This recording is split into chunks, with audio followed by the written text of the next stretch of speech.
time. It seems to be 6:30, and I'm thinking we're all here.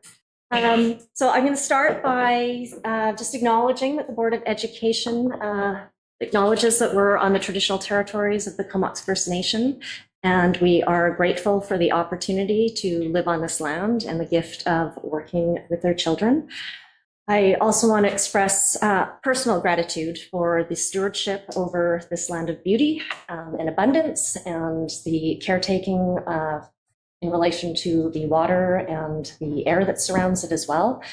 We are very fortunate to live here, and I say thanks. And welcome to June. This is a busy month full of year-end activities, graduations, leaving ceremonies, fun fairs, and I just thank everyone, each and every one of you, for taking the time out of your very busy schedules to attend, to contribute yet more time to our board and to our district.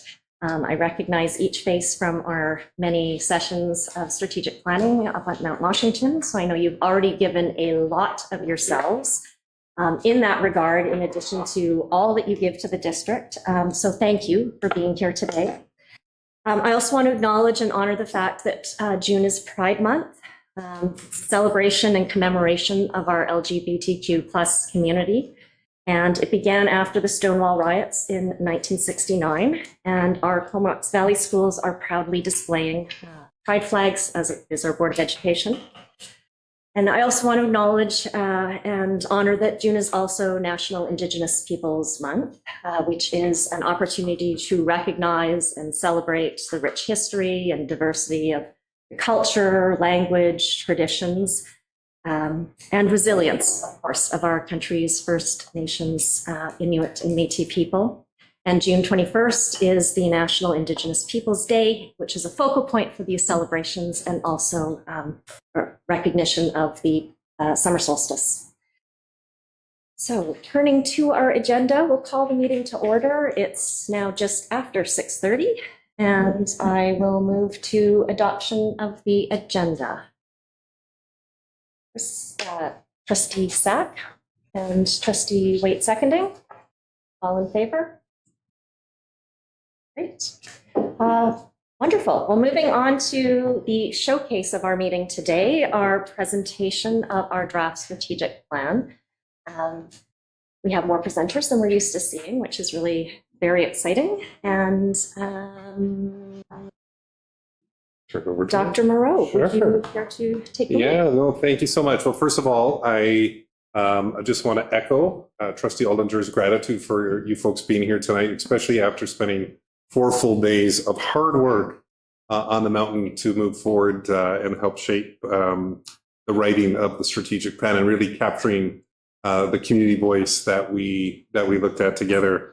So tonight, I hope that the formality of the boardroom and a board meeting doesn't get in the way of an authentic, heartfelt opportunity to share. I'm looking forward to it very much. I would also acknowledge that similar to the process, that the presentation is likely going to be perfectly imperfect because we didn't finish with the opportunity after 4 full days to actually have a coherent team by team piece where they've worked together. So they're presenting different components tonight.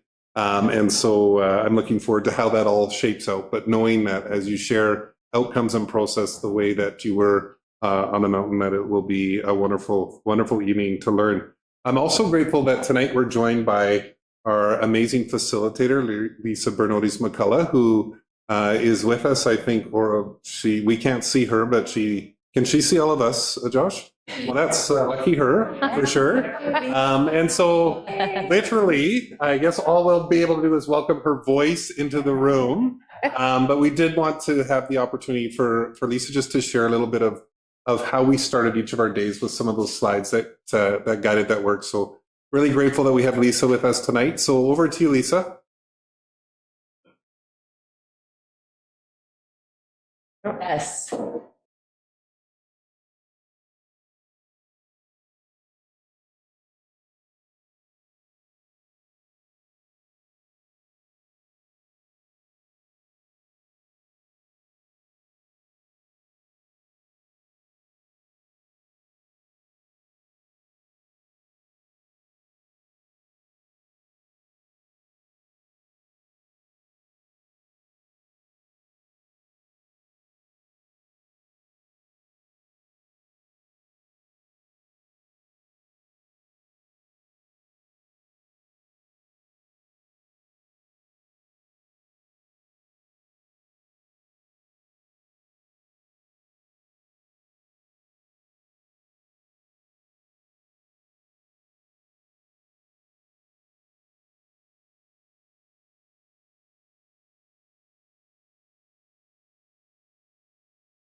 a little bit rougher, but we know what it means.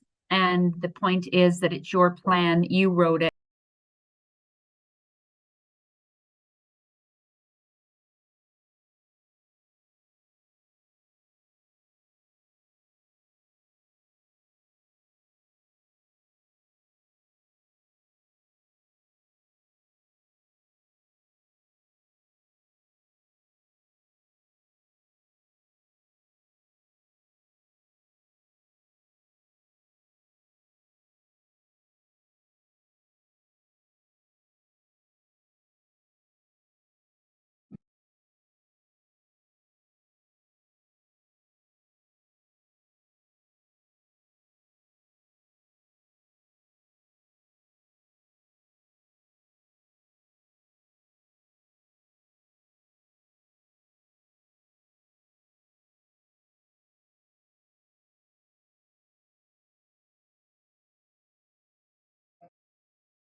And we did a lot of that.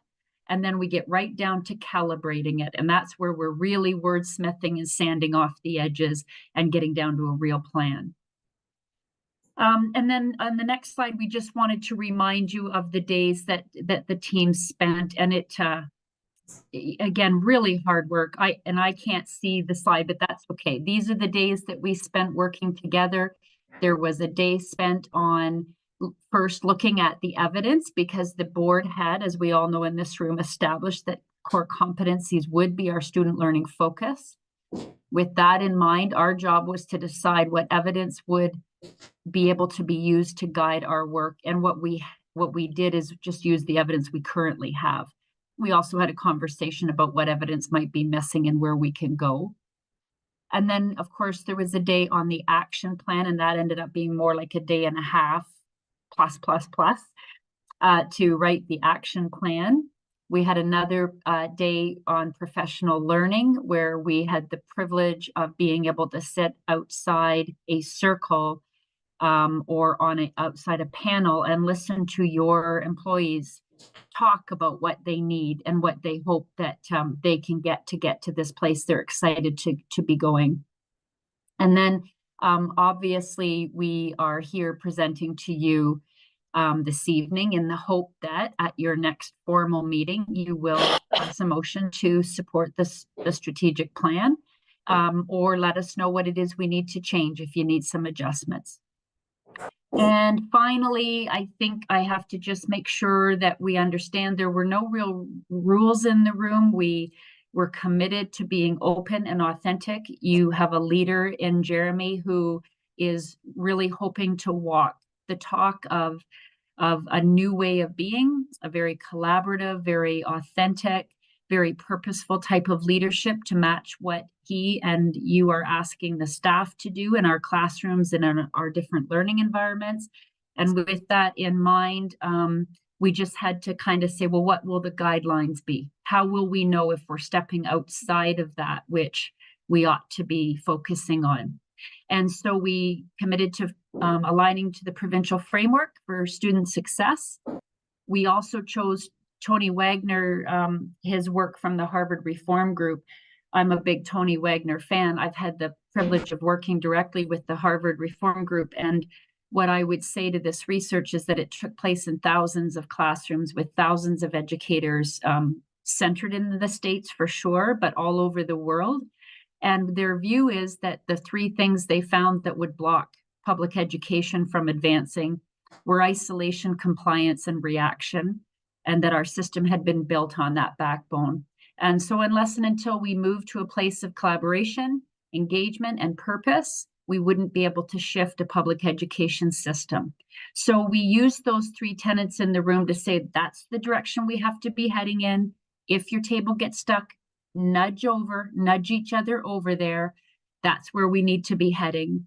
And then finally, since the work of Harvard Reform Group, of course, we have listened more deeply, learned more, understand a little bit better as we're on a learning journey about equity and inequity in our system.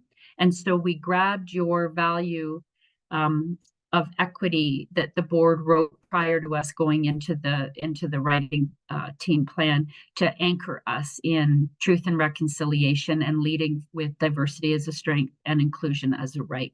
So those were the sort of guidelines in the room that we committed to staying within as we did our work. So with that in mind, I'm going to hand it back over to Jeremy. I'm deeply honored to have been a part of this work. I think you have a great plan. I think if you follow the plan that your writing team has written, I think you can get to an amazing place as a school district. And I'm excited to hear them talk about it. Thank you. Thank you so much, Lisa. You have those feels when you come into the room, but we also have some feels directed right back at you. And I think there is something that happens when you do hard work together as a team. And there's no better way to establish relationships than in shared purpose and in shared work. And I received a note from an educator who had a little wistful email about it feeling like summer camp had ended. It's an opportunity to be together in such a meaningful way. And to be connected, and just again, in all of the conversations that I've had, there was such a expression of the recognition of your gifts as a facilitator. So we were so grateful for your time with us, and I'm personally grateful for the learning that I got to get as a result of just being alongside you in this process. So thank you for that. I think our first group that's presenting tonight is on evidence. Is that correct? And is that Warren? Warren, are you soloing tonight? And I want to just give a quick shout out to Warren. First of all, Warren will not be staying. As soon as he's done, he's off to witness his child in an award ceremony assembly tonight. So well, getting both tonight. Yeah. So I really appreciate you being here tonight, and want you to get to that family celebration. So over to you, Warren. And Marcus Echo. So I think it's funny when we signed up for topics, my group and we did have a group, signed up for evidence. And Jeremy, I remember Jeremy saying, who would sign up for evidence? Like, who would actually do that? And we're like, we did. And the other group members heard Jeremy. I'm here tonight to talk about it. So I just want to talk a little bit about how evidence shaped our process, and then how evidence is reflected in our process. So that's what my speaking is going to be a little bit too. So with the decision, as Lisa talked about, with the decision to commit School District 71 strategic plan with the provincial framework for student success and the core competencies, the driving question became, what evidence will we collect to inform us about our students' progress over time? That's what we want to know. We want to be able to measure that. So the writing team then embarked upon a process, kind of got plunged right into the deep end, right on day one, of making meaning out of literally thousands of pieces of evidence. So, and that making meaning, as you can see on the board again, is what Lisa broke down into triangulation, the process of triangulation, synthesizing, and calibration. So for my portion of this, I'm mostly going to be talking about the triangulation process and a little bit of the synthesizing process. And I think some of the other groups are going to talk more to the calibration process. So triangulating then, so what took place? So when we first went up to Mount Washington Raven Lodge, we got to work pretty fast. There wasn't a lot of time for kind of hugs and like, you know, I will say, I've told Jeremy before, it was a bit of a reunion for me. So there were a lot of people up there who I've known over my teaching career, a lot of very respected educators that we brought together, a lot of, not just educators, so parents who I know, community members who I know. So it was a really great feeling going into this, but that feeling was squashed pretty quickly by like thousands of pieces of evidence. So we had the process of triangulating thousands of pieces of evidence, and it came to us in a number of different forms and ways, right? But it all came on a piece of cardstock like this, but those pieces of cardstock came from a number of evidence sources. So most of those evidence sources were surveys. So we took a look at the Early Development Instrument, the EDI, the YDI, the Youth Development Instrument, the MDI, the Middle Years Development Instrument, the Student Learning Survey, and probably the most important of the surveys that we took evidence from was the School District 71 Strategic Plan Survey that about 570 people, staff and community answered. So those were our survey sources of evidence. Those are what did our community tell us was important to them? What did our students through those surveys tell us was important to them? And how are we going to have that reflected in the strategic plan?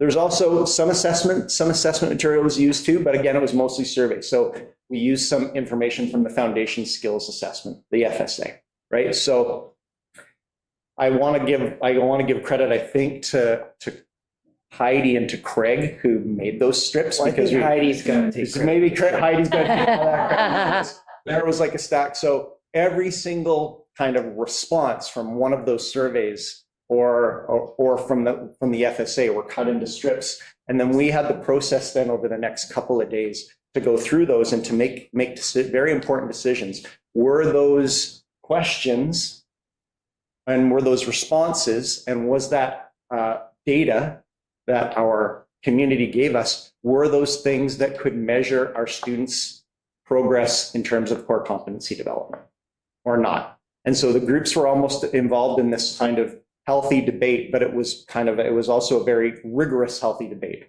Like only half an hour for lunch, rigorous, healthy debate. going home at 4 o'clock, like going home at, like the bus left at 4 o'clock. So there was some very healthy debate, and it was tough work. We've got all of these different data sources, and I will tell you right now, some of them were really tough. Some of them had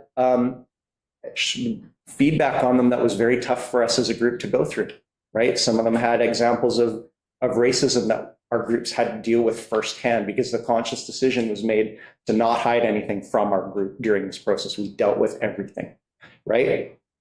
We also had to weed out, and I want to thank Joanne and Jeannie also for helping us through that process. Joanne for singing a song of healing after that first day when we had fully kind of gone through all of that work. So thank you very much, Joanne, and to Jeannie for doing that for us on those days. But that was some very tough work. We also had to weed out evidence that we felt, this is where it got really tricky. There was some evidence on some of these that would inform our progress towards competency development, but it wouldn't directly measure the competencies. So it got tricky and it got very nuanced. And that's why this process took so long, is it wasn't really done after the first day. We did it the first day, made some really tough decisions. And then at the end of the first day, I think you can see it here, the kind of the fourth picture up there, we put everything that we thought made the cut, everything that we thought would measure competencies, would be a measure of how our kids are doing on the competencies. We put them on the walls under the 7 different competency labels. And I got to tell you right now, it really corroborated the decision to move towards the core competencies. Like that process in and of itself said that that first decision to align the school district plan with the core competencies was the right decision, particularly in 3 areas. And those are particularly in the social and emotional areas. So our community and our surveys, they really spoke loudly. We had huge walls devoted to our 3 social and emotional areas, right? Which wasn't surprising to me as a high school principal or an elementary school principal. I kind of went in thinking this is where it was going to go, and it did, right? So the ones that had the most evidence, the ones that had the most measures that made the cut, that made it through our tables, were positive personal and cultural identity, social awareness and responsibility, and personal awareness and responsibility. So I'd really say that from whatever you get from me blabbing on tonight, the thing that you should probably get is that I really feel like our new strategic plan is going to offer people a lot of direction in those areas. And that's where a lot of focus in the next few years is going to be put on, is helping our kids become more personally aware, culturally aware, socially aware, and responsible, right? So that really spoke very loudly to those things. So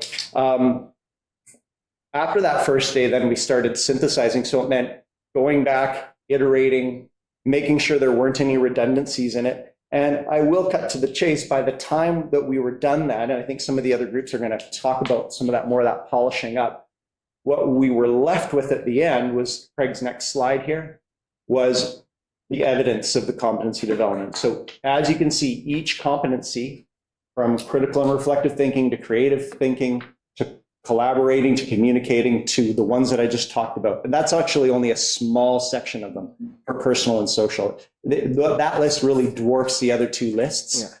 Those are all measures of these core competencies that we can use to see how our kids are doing over the next, well, I say 5 years because that's traditionally the lifespan of a strategic plan, right? So we have now identified a number of measures, and I think it's just going to probably rely on Josh to come up with an algorithm for us to pull all of these off of, right, Josh? No small task. I mean, no hard task for somebody like Josh. No. It's probably not, actually. But yeah, no, we'll be, I mean, as educators, we'll be looking at all of these things in the upcoming years to kind of see how our kids are doing in these particular ones. But if I was a betting person, I would hedge my bets on a lot of the focus is going to be on that green zone as we come into the next 5 years, right? We've got to make sure our kids are doing okay at our schools, and they're doing okay personally, and they're doing it before they can, I really think that kids need to understand their own personal responsibility and appreciate their relationships with others before they can do the other learning.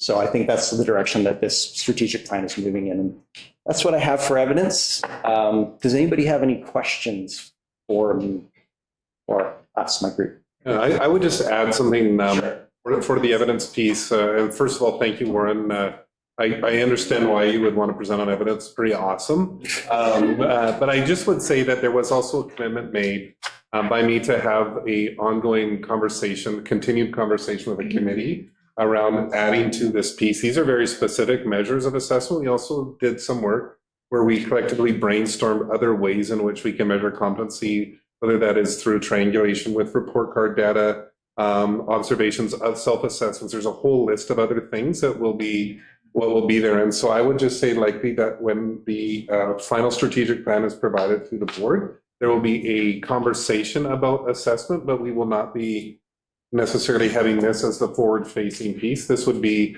behind the scenes ways that we're measuring progress in terms of accountability, or in terms of competency development and accountability, but not necessarily the idea that the public will be interested in YDI 143. And so, but and so there's still an ongoing commitment. And I think it's a good time to mention that the whole piece is iterative, and this is a living, active, breathing document that will be added to as we continue that work. And so thank you for that, Warren.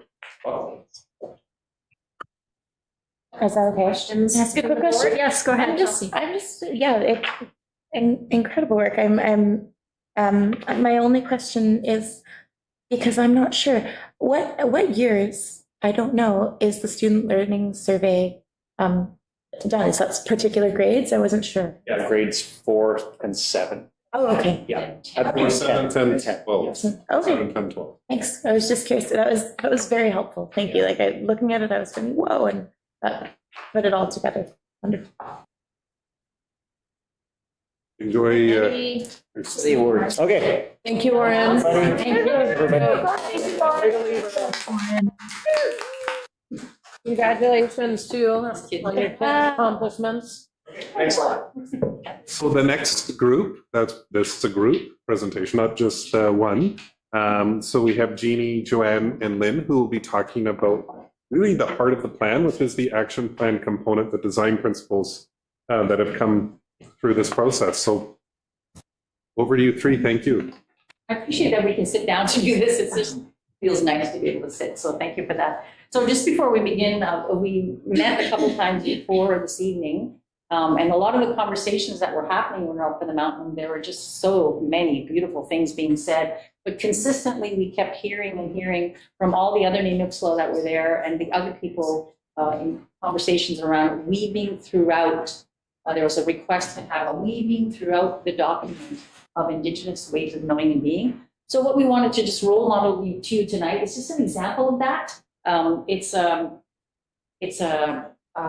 statement of language that we are practicing ourselves. And it's about how all people can have that type of relationship through language. But when we introduce Indigenous language, particularly the language of the people from this place on which we live, how that can bring a flavor and a life to a document and to policy that is beyond something I can really describe. So we're all going to do our best. And I have to introduce myself. Yes, of course, thank you. And my name is Joanne Ani Bozo, Anishinaabe Joanne, Nindijikas from Ukikindat, and I work here in the Comox Valley. I've lived here for almost 40 years. I'm blessed to live here. I'm a mother and a grandmother to children who come from the Aitsin and also from the Namgis people. And I myself am Anishinaabe. I come from Northern Ontario. And I lucked out after I retired as a youth and family support worker and also having worked with Indigenous education. I was invited for tea and invited to consider becoming one of the members of the Neenuksla program. And I said yes, because I would have done it anyway. So I'm a grandmother and I'm doing grandmother-ish work. And it feels quite remarkable. So I'm very blessed and give great gratitude for that. Thank you. And I work at Marcus in Highwood Secondary. Thank you. That's how it works. Yes. Tansei, Jeannie McDonald, Dishnikashan. My name is Jeannie McDonald, and my traditional name is Awazigisi, which means Beyond the Sky Woman. I am Norwegian and Dutch on my father's side, Cree-Métis on my mother's side. I come from southern Saskatchewan. And I am an Indigenous support worker at Margaret's Secondary School. It's fun working with these two because they work at a similar speed. And so I'm trying to catch up to them. Hunyosti Sabozi Lynn Swift, Sa Aba Hugh, and Sa Inkwell Eileen. I mentioned my mom and dad because on both sides of my family, I am from the Silcotin and Secwepemc nations. I'm registered with the Estela First Nation. The government only allows you to register with one, even though I have relations in 6 different. So Estela is one of 6 different Silcotin nations. I have relations in all of them. And then just a little bit south of there towards Williams Lake, where I grew up. That's the Secwepemc nations, the Northern Secwepemc. I also have on both sides of my family, Scottish and French and other European ancestry. I moved to the Valley here 30 years ago to become a teacher. That's why I moved to this area. And I started teaching grade 6, and then I moved into the Indigenous Education Department. And I work, right now my official title is K-7 District Indigenous Curriculum Support Teacher. And so I get to go around to all the elementary schools and work with teachers in implementing curriculum, helping to implement curriculum. But I also raised my 3 children here, and they all went through the school system here, all starting off with Susan. I always have to say thank you because she gave them such a great start to their school life in this district. And yeah, really happy to be here. Thanks, everyone. All right. So I want to say that before we begin speaking a bit of this language is the Ayusum language, and that what we're doing is we're simply role modeling.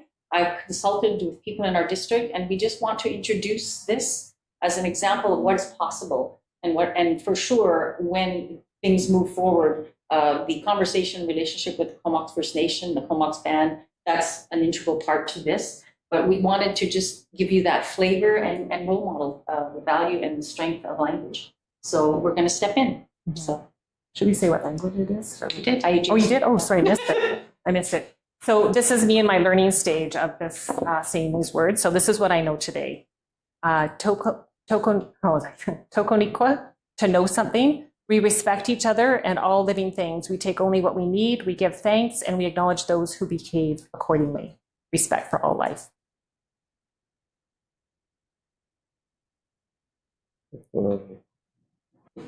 Keep going.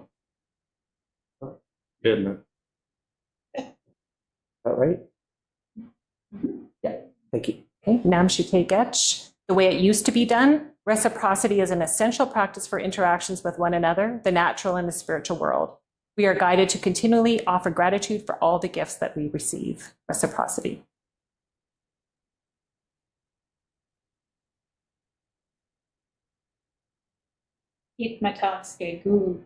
So what I love about introducing this language is as a role modeling piece. Like, I feel like many English speakers are going to have, they're not used to this. And so the beautiful example of this is when we make this normal language and normal sounds we hear all the time, it won't be weird. And so I practiced this one, so I feel pretty good about it, but I am a very new, Did I say that correctly?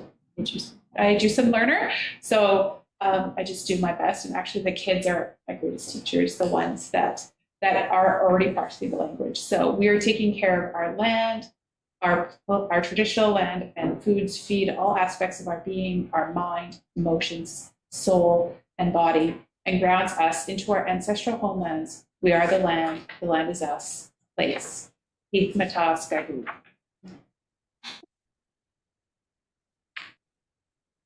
The next one is interconnectedness. I could do that. Everything depends on everything else. We are one with the land and the sea. This sustains our culture, our nations, and assures an abundance for the diversity of life for the future generations. Interconnectedness. And we were still looking for a word for that one, right? Yes, interconnectedness. That was a really hard, the one thing about the English language, that bridge over to Indigenous language, it's interesting because it's so relational, our language. So it's not a straightforward connect. So Dr. Doing things right. Our teachings guide us to acknowledge our words, thoughts, and actions. We are responsible to choose our best thoughts, words, and actions, taking responsibility, citizenship.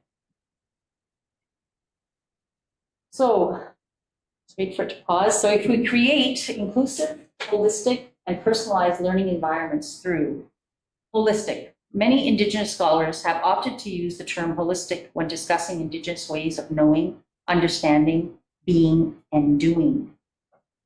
So, through decolonizing and indigenizing, as responsibilities and design principles which incorporate decolonizing our practices and learning from knowledge keepers how to indigenize our learning environments and educational practices. This is a restorative, strength-based approach that honors the traditional Indigenous knowledge and the ways of being of the Pentlach, Aiks, and Saplut, Sasipla, Comox, the traditional keepers of this territory. Gathering in a circle is one of the more powerful ways to decolonize and build relationships, identity, connection, and reflection, which nurtures the whole person. A commitment to continuous education on our lifelong journey to reconciliation, which includes learning the true history of Canada and an exploration of cultural humility. Inclusion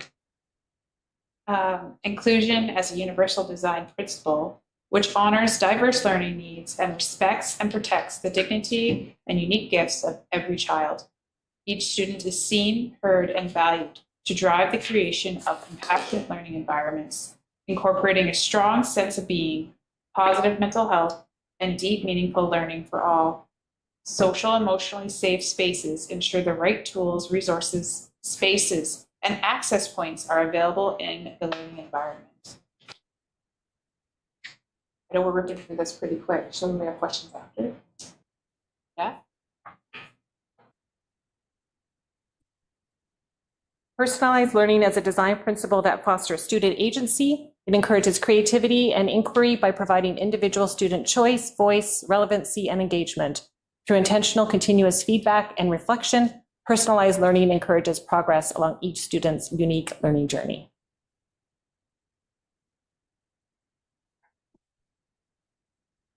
Student-centered assessment. Through student-centered assessment is a design principle that provides students voice and choice in how to demonstrate their learning.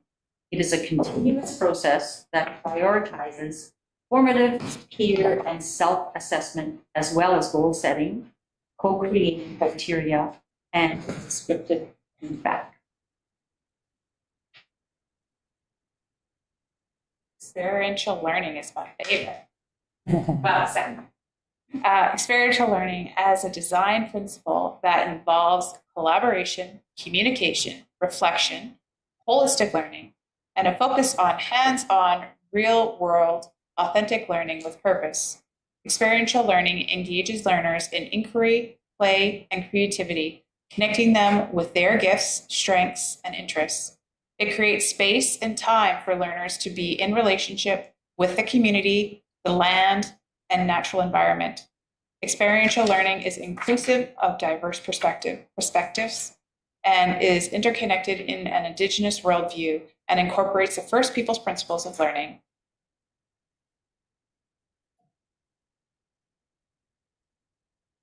A flexible learning environment as a design principle that ensures each setting is established with a variety of learning spaces, resources, equipment, and approaches to honor, respect, and protect the unique gifts and diverse learning needs of every student. It engages students in a collaborative way of being and creates time and space for students to experience a reciprocal relationship with each other, the land, and the community.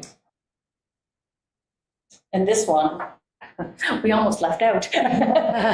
Digitally enhanced learning, and we were gently reminded that it's very important. So through digitally enhanced learning as a design principle that supports access to information, collaboration, knowledge construction, innovative design, computational thinking, and creative forms of communication.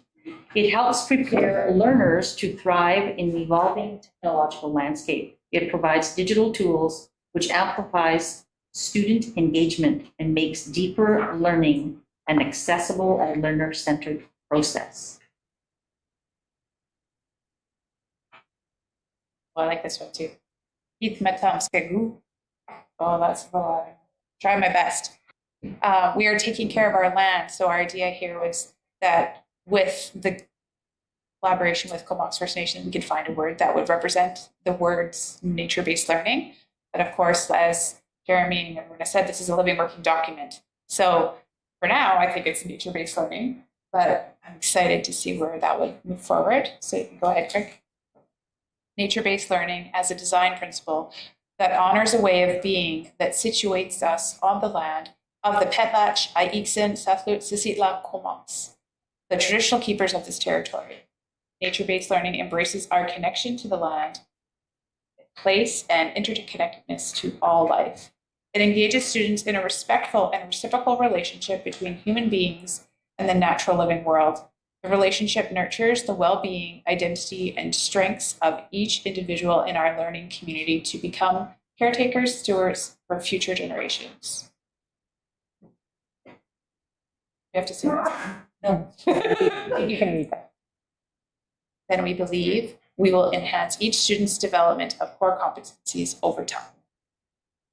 So maybe this would be a good time to add stuff.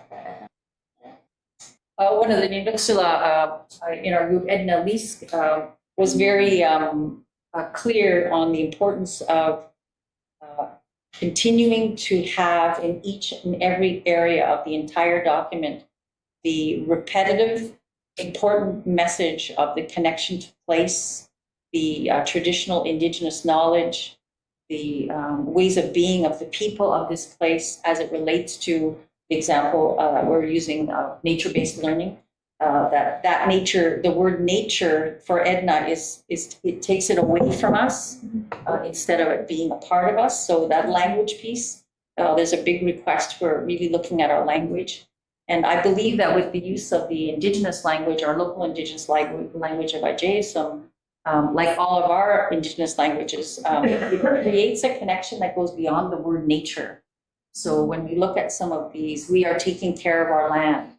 When we look at, we are passing on the teachings, that word means it's a relational piece. So that was the big conversation near the end about having much more presence in our document of Indigenous language. So thank you. First, thank you to Joanne, Jeannie, and Lynn. That was a beautiful encapsulation of the design principles that we discussed, and the extension to including language was just really very inspiring, and will make for great further conversation and a beautiful strategic plan when it coalesces at the end. I think Janice has the first question. It's kind of a question, but it's also a statement and a thank you.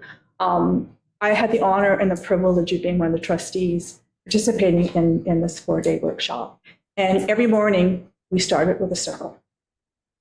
And I'll probably get emotional because it was very emotional at times. And every evening after we ended with a circle, where we had a chance to one word to talk about it. And it was, as earlier said, it was very difficult conversations because some of those strips we had were very, very difficult to read.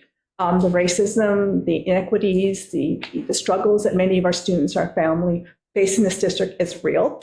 And I'm hoping this document will help us perpetuate through that. I also I was also in a conversation with 2 doctors from UBC talking about the EDI, the YDI, and that in our district. If you look at demographics, our district, many of our students are very vulnerable. We're one of the #1 districts that have vulnerable students, and this will on that one there. But as I walked away and I thought what I learned as a trustee and as a board is that circle and that elder knowledge really helped me in my role as a trustee.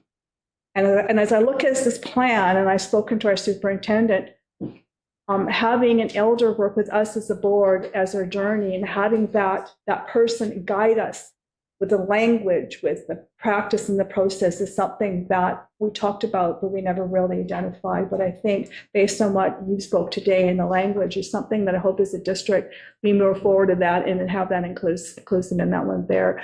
But I also say is, Joanne, your strength at those meetings, when we dealt with those difficult, you and Jeannie and Lynn really brought us together and work through some of those difficult discussions and difficult words that we heard from our community, and breaking down that systematic racism and systematic inequality within our district. I thank you all for being very honest and speaking that. I know that I walked away with deep appreciation of the work that we do and what you bring to the district. And I want to personally thank you publicly, because I think everybody that was there that day, we felt there was tears.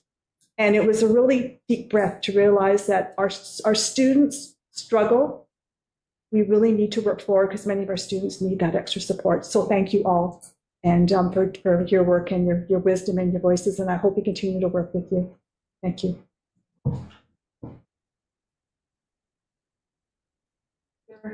Questions, comments? Oh, go ahead. Chelsea, what again? I think my main appreciation in this presentation is to lead even yourselves, as I would say, leading an Indigenous education in this district, but with the humility to say this language is new for, pointing out that, because that's where I myself shy away, and I appreciate you said Ayajusum.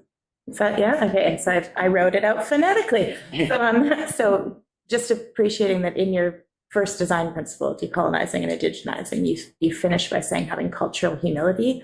I think that is practicing with cultural humility, saying, I'm trying, we're all trying when we're learning. And I just appreciate that. Thank you for leading in that way. Makes it easier. Beautiful point, Chelsea. And Yeah, well, I'll just have a quick word or two. Thank you so much for presenting, and I would just echo that sentiment that was so wisely shared through Edna, one of our Nanoxla, around, and even these design principles themselves are like strands of a braid, and they are not totally disconnected. Inclusion doesn't sit on its own apart from land-based or nature-based learning. There's an interwovenness, and I really believe that another braid, another strand in that braid is the interweaving of Indigenous language, and I appreciate you bringing that tonight. And so thank you. And I think one of the pieces that I really appreciate about these design principles is that I believe every educator can see an area that they're already thriving in and an area to stretch into. And I certainly do myself, and I think that our educators will see that as well.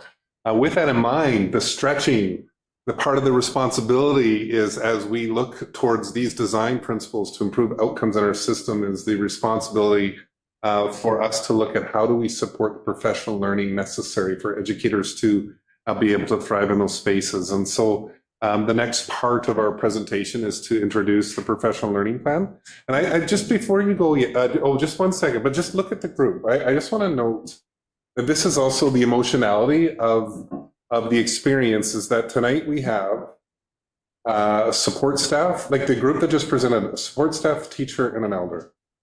The next group has a union president, a vice principal, a parent, and the education coordinator for Comox First Nation. And we have a guest presenter, which is a little one, which is absolutely beautiful. So I feel the emotion of that, and it's just so reflective of who was on and doing this work, and the fact that we have 2 DPAC members present tonight that were actually part of that writing team. And so just feeling that emotion of that. So without further ado, we have Megan, Aaron, Sherry, and Kyoshi. So go ahead. Thank you.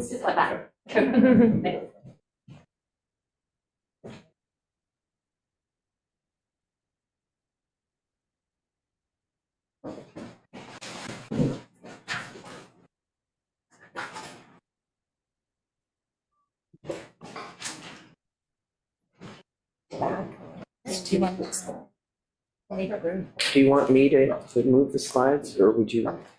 If you're able to. I'm able to. Since you know how to do it, we'll be here forever trying to figure it out. Work sometimes. Yeah, thanks. You're welcome. Well, thank you. Thank you for that lovely segue, Jeremy. That worked out really well. So we are here to focus on the professional learning plan for SD 71. Gaila Kessler, good evening. My name is Erin Higginbottom. I'm a parent of children in the district. I am an educator by trade for over 20 years, and I have the honor and privilege of working with and alongside Comox First Nation as their education coordinator. And it was a real pleasure to take part in this process. The discussion, the connection, the insight, the knowledge that was shared was just really special. And I think, coming from another school district and being quite new to this area, it gave me a lot of hope, a lot of inspiration, and something I think to really be proud of and be a part of. So thank you. So we hope that we capture and echo some of the sentiment and the essence of what was just presented beautifully by Jeannie and Joanne and Lynn. We chose the circle to represent the plan that we're laying out. We did not want it to look like a bullseye, but more of a medicine wheel, if you will. So we chose the circle to represent that idea of infinite learning. There's no end to education. Education is for life. They're concentric circles, so learning isn't necessarily linear. There are layers to this process, and it's all encompassing, and we hope that the circle represents that as well.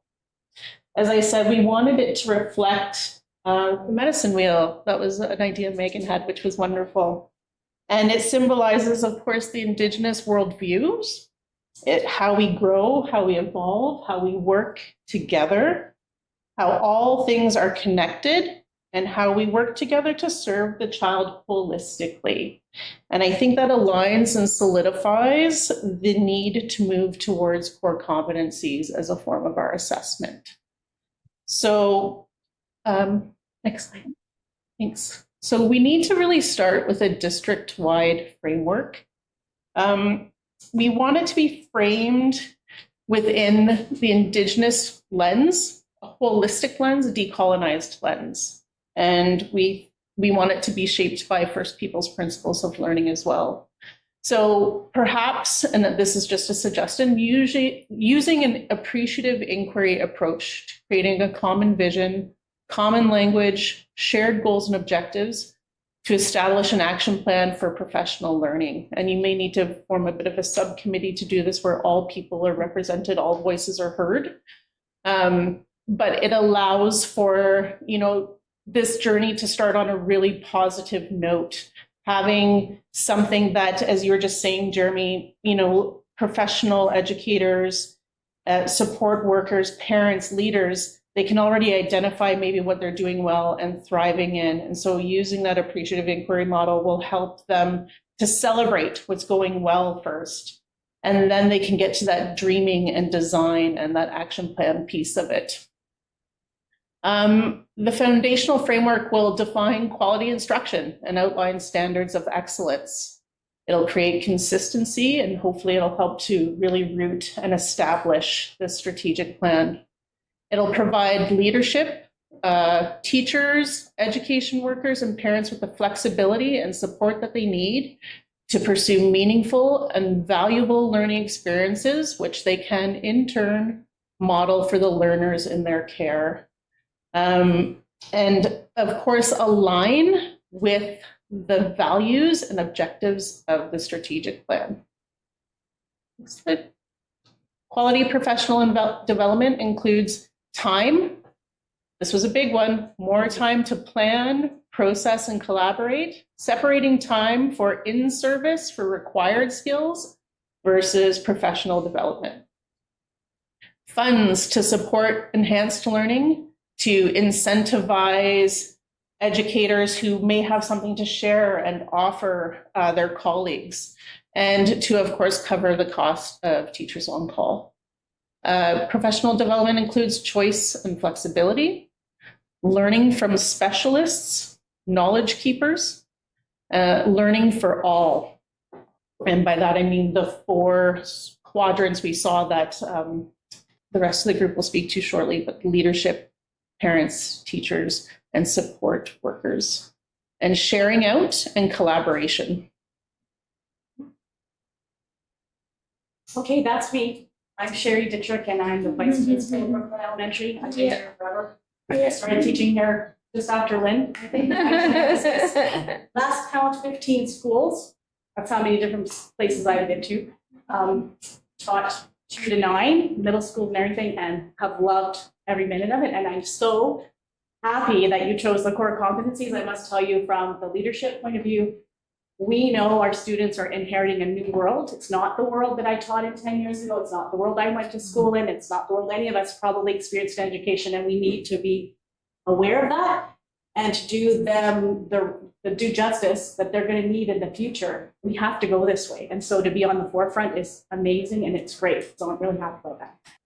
The other good thing is a lot of our stuff is aligning, and right after we finished our 4 days, I went through a professional development kind of session with Lucinda Walters, from the principal of UBED, and about 12 to 14 of us also answered the question, what does quality professional development look like for leadership? And it was a collaborative process. It was great. And I was listening really carefully because I thought, oh yeah, let's hear the same things coming out that we had up at the strategic plan, and of course they were, which was great. Then that group met on June 3rd at our PVP meeting, and they brought what came out of that meeting to that dinner meeting, and I was listening again. Is there alignment? Are we all on the same page? Is the same, and it was all there, and I thought, good. That's what I wanted to tell you, that I've heard it 3 different times, and that's kind of a little rule I have in my head. If I hear something 3 times and I go, the universe is talking, it's time to pay attention to that. So there's no surprise there. I only put 6 points there because I could talk for 6 hours, and that stops me from talking for 6 hours. And the people that know me in this room know that that's true. So they're like, thank goodness you did that. So based on sound research, which we know that was happening with the strategic plan, all the research, even the stuff Lisa brought in, everything that was looked at is modern research that is telling us where the future is headed. So we have to embrace it. So research-based, that's what administrators, the leadership team wants to see. We need to know that this is on solid ground, and what we are going to now ask people to do under our direction is got good bones in it. It has to meet a need, which you've outlined. The need is our students, our children in this district need to be able to move from profile 1 to 6 and all the core competencies in order to embrace the new world. So that's a need that's clear. It has to have a clear focus and vision, which I believe we're establishing here. That's really important because for everybody to buy in and be on the same page, that's just critical. Collaborative, we've heard this so many times. It's one of the core competencies, collaborative. So even us as leadership, we need to have time to collaborate. So when we go through those things, we can bounce ideas off each other. How is it working in your school? How did you address this? How did you do this? What worked for you and how did you know it?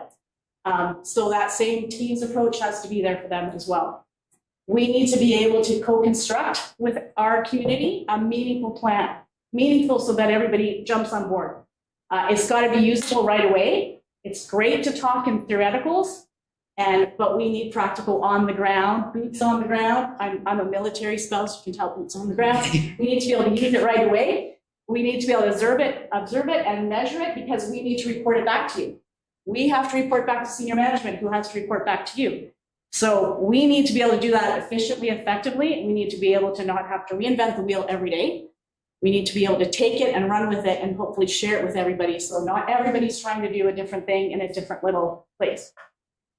What do we need to support our community? I changed this a little bit and I put in our teachers, our parents, support staff, because when you're a leader in the building or your learning environment, you're consciously aware of the students, the parents, the support staff, and the teachers. And then you're consciously aware of senior management and the board of trustees as well. You're kind of in this middle space where you're thinking about everybody at the same time, all at once.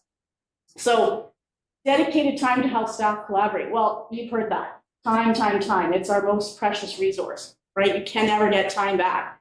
So that time is more valuable than anything. In my estimation and from what I hear from my colleagues, you cannot replace time. So once it's gone, it's gone. And help everybody collaborate. How do we get parents in with us, helping us to collaborate? Everybody has to be there. This has come out in a few other different areas. Wasn't necessarily directly on the wall in the strategic plan, but I've heard this so often that I wanted to point it out to you. So it's a little bit of my personal bias in there, I think. Increase in counseling time. When Warren was talking about social emotional learning, and we know we have students that are dealing with multiple things that maybe, because post-COVID, because of all the stresses that are on society right now and their families. I would just put it out there as a suggestion that the board consider working towards a full-time counselor in all the schools. We don't have them. At Brooklyn, we have 3 days a week. That's great, but children don't always, have a bad day only on the middle of the week. They sometimes have a bad day on Monday and Friday. So and they might need help. If we're going to be looking at that part, I just want to put that out there. That might be something for the board to consider going down the track. And then I know that if you're looking at a 5-year strategic plan, some simple format, if we want to be, you're going to say to us, how do you know it's working? What evidence do you have? Like Warren was saying, how do you know that this is working? Or how do you establish that that's not working? So we need a simple, maybe district-wide, like our first slide, way to track the core competencies, K to 12. If we want to know progress over time, how is this student, in profile 2 under collaboration? By grade 6, have they moved to grade, have they gone to profile 4? Some easy way to do that it's not an add-on, another thing for people to do, but it's just incorporated in how we do business. So that's kind of where that common language, I think, was spoken in both groups has to come from. Okay, so that's what I put together, keep me on track. Now I'm going to speak to the next slide that I didn't do, but that's okay. It's just so you know that. What does it look like for teachers? Having been a teacher for a long time, I think I can go through this with you. Optional sharing amongst colleagues, in-house presentations, incentivize teachers to share their expertise and lead Prodi. That was already said several times. I'll give you an idea of optional sharing, and I don't know if this came from Eileen or not, but we have 2 professional development days in August. Perhaps if those 10 hours are allowed to be done during the school year, 1 hour a month or something, they could spread that over time to do collaboration. As an idea, it's finding some way to be flexible. That might be a different way of doing stuff like that. CODI that models how teachers are to be working with students. Flexibility, choice, experiential learning. I'm thinking this is coming from the desire to have someone actually be in the classroom, model what they want to see done, or in the school, or with a team of teachers and support staff and ISWs there, that it's done with someone modeling it rather than listening to a lecture and then saying, now go do. That's kind of what I'm inferring from that. What is needed so teachers can elevate their teaching practice to have the most significant positive impact on students? Mentoring, co-teaching, time to plan in advance, time to allow new systems to take root, opportunity to look at what works, what doesn't work. Time. I know some of the best years of teaching were at Aspen when I taught 6-7 and I had a team teacher and we went across the room. I taught all the humanities, she did all the math and science, and 2 groups of grade 7s collaborated every day. So that might be something to consider, not maybe mandated, but to consider incentivizing for people to do. Regular, consistent opportunities for collaboration and learning. So it can't be, once every 3 months. It needs to be part of the culture. Like we have meetings once a month, and this has to be like a regular, ongoing, this is just how we operate here. Creating opportunities for feedback, that's really important. Feedback, sometimes that's anonymous. I don't mind getting anonymous feedback too, if it's well phrased. But sometimes people are afraid to give feedback. So sometimes anonymous feedback is good, but an opportunity to do that on a regular basis. So it's just kind of like, teacher might want to go in and have some time to help another colleague. And that just might be feedback that's not evaluative. Nobody's worrying about being evaluated. They're just going in as a team and they're helping each other out. And then system to share resources. I think we really should focus on that a lot. I showed Janice, I think up in the mountain, I pulled off right on my phone something Naomi had created for our school-wide right. It had the core competencies, it had the scale, and at the bottom there was a reflective piece. It incorporated communication and the entire school was using that. That could go district-wide to help people. And we could share that digitally, there's the digital part. We could share that together and then people don't have to spend time almost creating the same jobs over and over again in every school, right? If someone's already taken that on and done a great job, take it, adapt it, modify it, use it. And that would be great. So I think that's what they wanted. And I apologize if I missed something, but I had to do a lot of reading between the lines and putting my own focus in there. So that might be my brain. There you go. Anybody have questions for me? Like, try to answer? No, Craig's hand went up. I don't know. I don't know, the communications director. So, okay, so I'll be next up. And if you guys have questions, maybe at the end of the presentation too. So Ani Tanse Gela Kesla, my name is Megan Goudreau.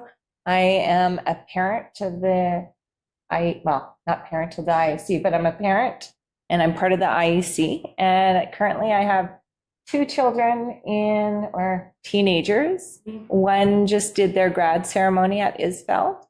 And the other, my son, goes to Nalatsi. I'm Cree from Little Black Bear First Nation. And I'm also Métis, and my family comes from the Little Red River. I keep on mixing up Little Black Bear and from the Red River area. And I'm also Dutch. And I live in the Valley. I've lived here for about 10 years now as a guest. My husband is Anishinaabe, from Manitoulin Island, from Shiging First Nation. And so we have 2 children that have a lot of Indigenous roots, as well as French and Dutch. So anyways, it was an honor to take part in this with everybody and to be a part of this, strategic plan workshop up in Mount Washington. So as a parent, and as talking about all working together, and I just want to go back you don't need to flip back, but I just want to talk about that original circle that was up there to begin with. In that first slide, we had leadership, parents, teachers, support workers, and in the center, we had students, right? And the circle is super important to us. And I just want to say to Kiyoshi, it's so nice to have do you have children here or just one child here? I wasn't sure if you brought in two and one was sitting over there, but it's so nice to have somebody young in here in this space with us. It really does help to build our circle, not only the diversity that is sitting here tonight, but also our different ages and our Nanoxalon, right here. So I just want to say that a circle is so important in our teachings. It's alive. The circle is its own being. And to have leadership, parents, teachers, and support workers in that circle, it means that we're all working together. But we're all doing it, and our role is to support those students, our children, right? And to support them in a way that respects them and respects their journey, because it's their journey, not ours. And so I think that having that circle is just a reminder of that. And in some of these points, we're going to be talking about, it doesn't say circle in those points, but really, when you start looking at some of those things, you see honesty, you see trusting relationships, you see community. And that's really, we have to come back to that as all those 4 different parts of that circle. We always have to come back and reflect. And when we're doing assessments, we're also sort of coming back and evaluating ourselves and saying, how are we honoring our students? How are we respecting ourselves? And how are we interacting with each other in those relationships and what we're trying so hard to build here together? And I think that the more that we do those things, the easier it's going to get. And we're going to be able to do things like feedback in an honest way, because we know that it's going to be coming from a good place, right? If we cultivate those relationships with our children and our students at the center, I think we can do amazing things together, right? So I think that really is, from all the work that we've done together, I really have come out with feeling really just just feeling really in a good way, in a good place. And I really hope that everybody tonight feels that way too after we're done with our conversations, and that we can carry on this work together. But so with that, for parents, so we're talking about all these wonderful capacity building, Pro-D days, all of this different learning. And we have to remember that a lot of this may be new to parents, right? But while we're doing this, we need to have honest and transparent communication in a way that's respectful of the family, of the caregivers, and the students' values. Information to be shared in ways that are inclusive and accessible, making sure that a family's voice is heard. So often I know parents say that they're getting emails home, right? And there are some opportunities to get together and meet, and often they're at schools. But we have to make sure that we're capturing everybody, just like we're trying to capture our students, different learning styles. We have different families and different needs. So are we doing mail? Are we doing in-person events and meetings, email, text, phone calls, video, right? So what types of communication are we doing? And with consistency and the development of a holistic and supportive educational environment being the end goal, as educational workers learn new and different ways in which to hold up and to support students, parents and caregivers need to be included. So communication and capacity building should be offered and made available to parents and caregivers. Opportunities to build positive community relationships. So looking at socials or meetings or events held in different locations, not always schools. So we talked about nature, right? We talked about land-based learning. Places, you know, schools aren't necessarily the friendliest places to families and to parents. We don't know what everybody's experiences are. Everybody's had their own experience with school. We have different cultures. We have different people coming from different countries, right? I'll get you to keep on going. Thanks. So a restorative justice approach used when trust is broken between parties. So whether that's parent and caregiver with teacher, teacher and student, student and student. We didn't do support workers, but you know, we have to be able to find that common ground and to be able to talk about things honestly. And sometimes we're not always going to be on the same page, and there's going to be a lot of growing pains and different things. But you know what? We always have to think of the student and the child as the center, right? And so it's time to put things away and try and find ways to move forward together when we do have differences. So ways to demonstrate how our children are being supported, reporting out and being accountable to the action plan, sharing. Did it get cut off a bit? I'll just have a little look here. I don't my phone, so a quick peek. Might not be, but let's see. Okay. Yeah, here we go. Ways to demonstrate how our children are being supported, reporting out and being accountable to the action plan, sharing progress made and what has been achieved. So we have to focus on ways to actually communicate with families and caregivers and with students, but about how we actually are supporting our students.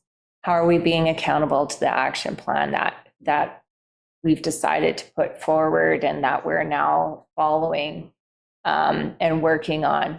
And it's important for parents so that they can have trust in this process. They haven't been a part of what we've been doing for all these days, right? So to expect them to just be able to jump in and haven't had all the background information. So I think, so we're talking about how that's super important to make sure that we are communicating our direction and our goals with parents, and also communicating with them how we're being accountable to it, how those four quadrants are being responsible to the action plan. So yeah, thanks. All right, that's me. I'm Kiyoshi. I'm president of QP, and it's my daughter Emily. Hi, Emily. Thanks for having us here today. I'd first like to say a great deal of gratitude to the trustees, letting go of the control for your frontline workers, for your people that are on the ground, doing all the heavy lifting with our families and students to say we trust you, to come up with a plan that is going to meet the needs in our current times. Not all districts will do that with their people. So first off, a great deal of gratitude for that trust that you put in us, and honored that QP is one of those people at the table to do that with you. So for education workers, I know that we're commonly called support staff. We are moving towards the term education worker because we feel that, as EAs used to be called, paraprofessionals, that as we change our language, we denote a level of that we are at the table with each other in partnership, and we're education partners with each other in the process of delivering the services that we have for parents and kids. So just so you know. I'm from Cortez Island, and one of the foundational pieces of my upbringing was the relational practice and being in a relationship with each other and doing that in a good way, and doing it in a kind way, and looking at mutual benefit. We all benefit When CUPE members benefit, parents benefit, kids benefit, administrative staff benefit, everyone benefits. And so, looking at professional development for CUPE and our members that will serve our students and families in that context. We have 700 plus members, as you're well aware, in this district. Some of them have degrees, some of them have life experiences from all walks of life and many classifications of different pieces they do for our district. And so there's an untapped resource there where they can bring more to the table for our education partner in what they can offer, not just the classification that they represent as humans in that role. And so when we look at ProDide in collaboration with our education partner, that we are the drivers, it's with us, it's by us, it's for us. And in those services that we can bring to the table for our members, that will have a direct impact on the contribution that then our students receive and our parents receive with their students in our school district. And so we believe that there's a symbiotic relationship that if our members' well-being is there and it's good, then our students' well-being are going to be affected in a really positive way, because there's an integral relationship between both pieces, not just the students. Because if you don't have staff that have a good well-being with themselves in the process, the structure and system, then their delivery to the students is going to be affected by that piece. And so that becomes really important. Keeping our qualifications in our job descriptions that foster a level of education, foster a level of quality that comes to our education partner that then can be delivered directly to the students receiving that service. So, for example, educational assistance, that there's a requirement to that education, because if they come in off, say, just off the street and they don't have that education there, some of our students, they need to have certain skills to work with their students, right? And being in human relations is not always an easy thing with people we work with. And so those qualifications become very important for them to understand those pieces and delivering it. Peer-to-peer mentoring, really important. Our members work really hard to support our students directly and then to support the system and the structure that makes everything run smoothly in that context. And so having peer-to-peer mentoring and training means that it values them, it brings them to the table in a really good way, and it elevates them in their ownership of the place that they come to work and the energy they want to put into that place. And it fosters, I think, a greater deal of energetic output for the structure and the system that exists. Then on to the next slide, please. Thank you. And then, so what do our education workers need to elevate themselves in their classification and roles and have a significant positive impact on our students?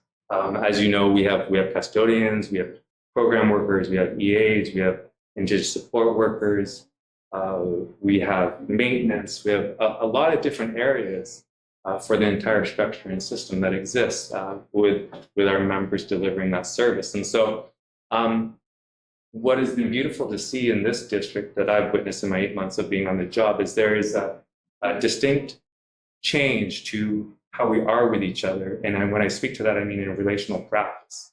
And that we are more interested in our relational practice with each other for mutual benefit that support our families and our students, and we are interested in power control, whether between the union and our education partner or whoever is sitting at the table with each other.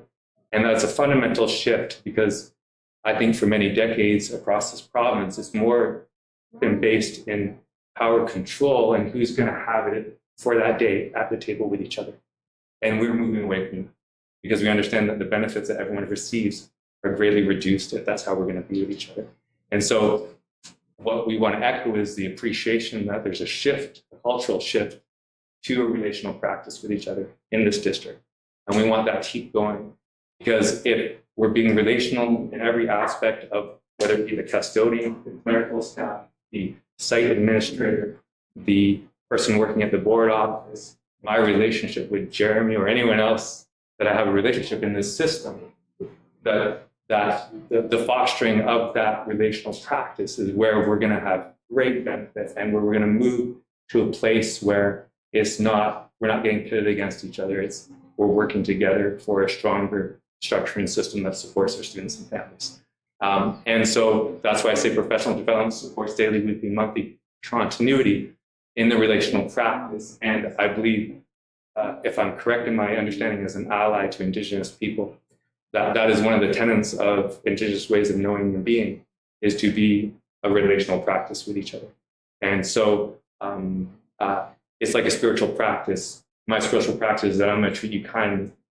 And that's going to be in my day-to-day, not once a week where I go, okay, now I'm going to be kind. It's woven into what we do and how we are.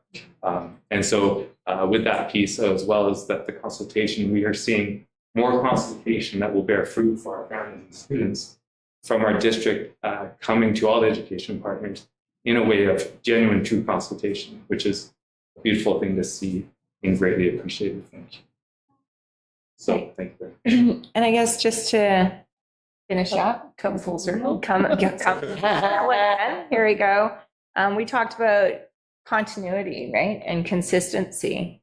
But here we go back to the circle. In the circle, we're all equal, right? So we're all equal partners. We're all equal in what we're doing here. So, miigwech. Thank you.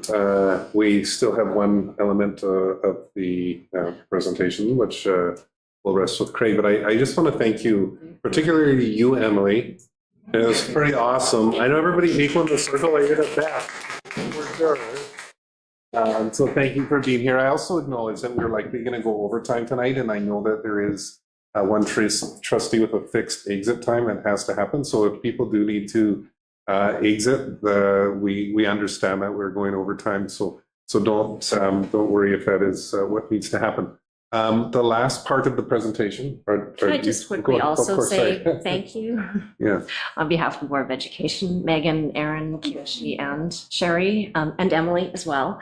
But that was just so beautifully synthesized and presented. And as someone who also had the pleasure of the experience on the mountain, this was the piece that was least clear to me how it was going to come together. And it was just really beautifully framed. And I loved the importance of parents being integrated in the circle, the vision of the circle. I see less of a bullseye and maybe a heart around the children within that circle.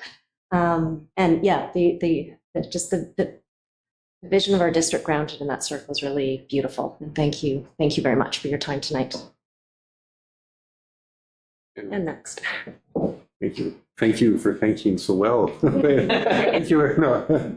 All right, Craig, would you, and I know actually that it was interesting, there was some pieces that were covered. Yeah. I think particularly with the parents, so I'll just get you to through this piece in a timely way.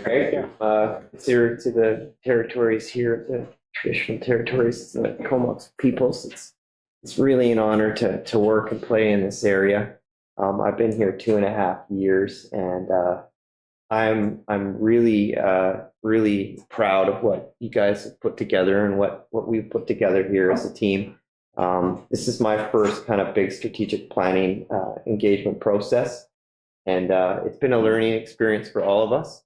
But I think for everyone who's taken part, it's been a really fulfilling time for us, and really excited to see where it takes us. And I really see that my part of this job really starts to take off soon as we start to communicate this plan, to let folks know what it's all about, to let folks know about the work that went into it, what it means for our students, what it means for our families.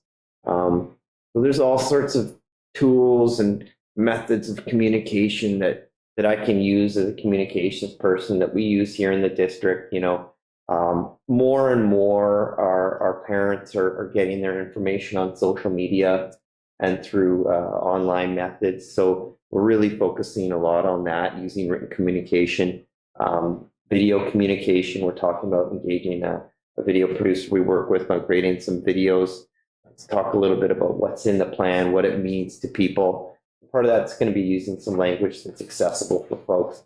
so that they understand some of the kind of education type speak that we use in our realm that might not land to people who are parents and who aren't as engulfed in the education landscape as some of us. Love the idea of our group. We had a pretty good representation from DPAC in our group who talked about communicating the plan. And I think that's great because they're going to be one of the main groups of folks who I need to work with and who we need to work together with in a circle-like formation in communicating this plan out to other families, letting folks know what it means to them as parents and how it's going to impact their students in the schools.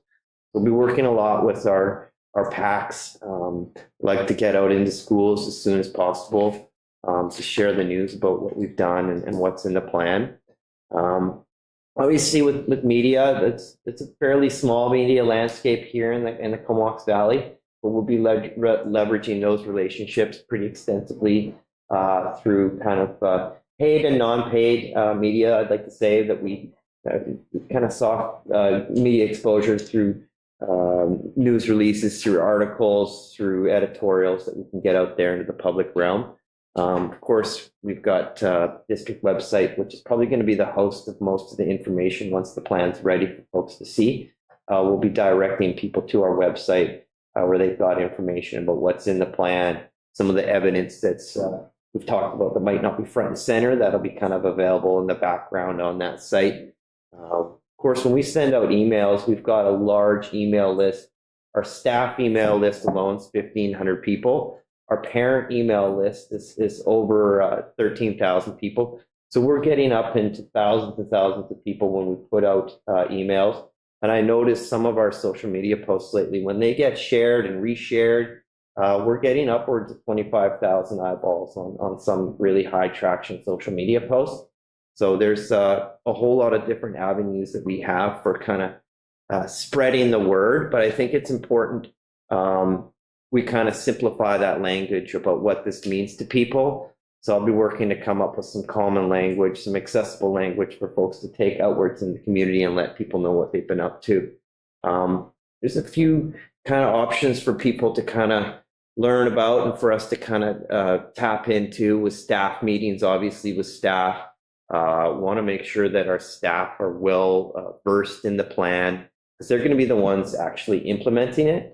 And it's really important that they're able to see the plan and link it tangibly to what they're doing in the classroom that day. So it's going to be something as a communications person and with our kind of district leadership and others here who've taken part in the plan that we're going to need folks to kind of share the word about what this means for folks. Obviously, marketing materials, things like posters, displays, student-created materials would be awesome if we could do that.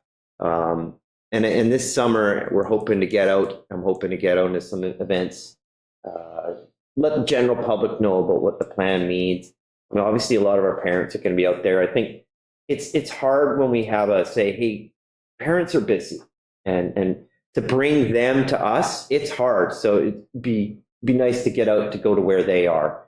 And there's all sorts of opportunities for getting out in the community over summer, once school gets going in the fall. So you'll probably see me and hopefully others who are willing to join me out in the community. I'd love to have some of the trustees out there with me at some of these community events and fairs. And yeah, so there's lots of different opportunities for getting out into community to communicate amongst our school community itself. And I think the next few months we're going to really see when my workload starts stepping up as far as this. Part of my job is creating messaging for folks. So I'll be working on coming up with plain language I was talking about to make sure it's accessible. So what's in the plan? Why is it important? What are some of the details in the plan? How do we get there? And there's some of the folks who we're going to want to be communicating to. But I think it's important as a district when we're communicating in general now to make sure that our language is diverse and inclusive.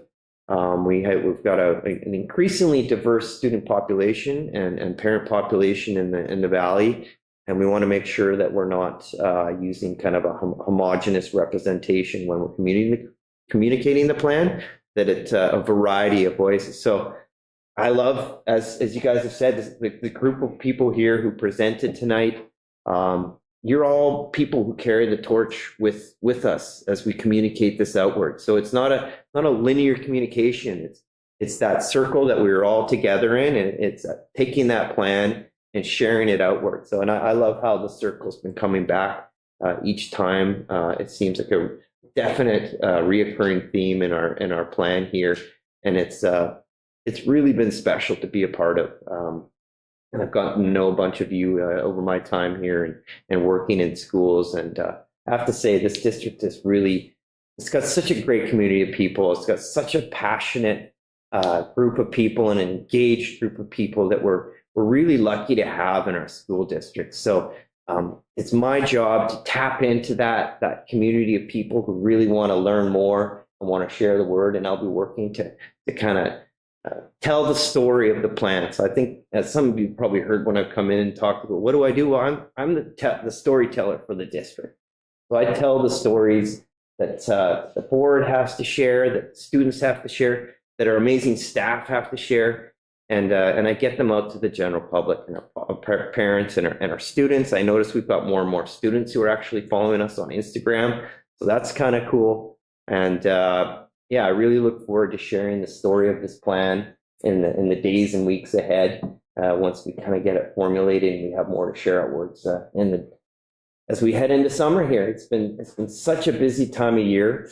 I've been basically at events and activities 2-3 a day now, and they're really cool events too. So like, our schools are really stepping up, and I've said it before, but I'm very lucky to be here in this job. And thank you to all of you and everyone who participated and shared your wisdom and came from the heart. And I'm really happy to kind of get out there into the community and share this plan moving forward. Jeremy? Yes, any questions specific on communications? I'm happy to answer them. Yeah.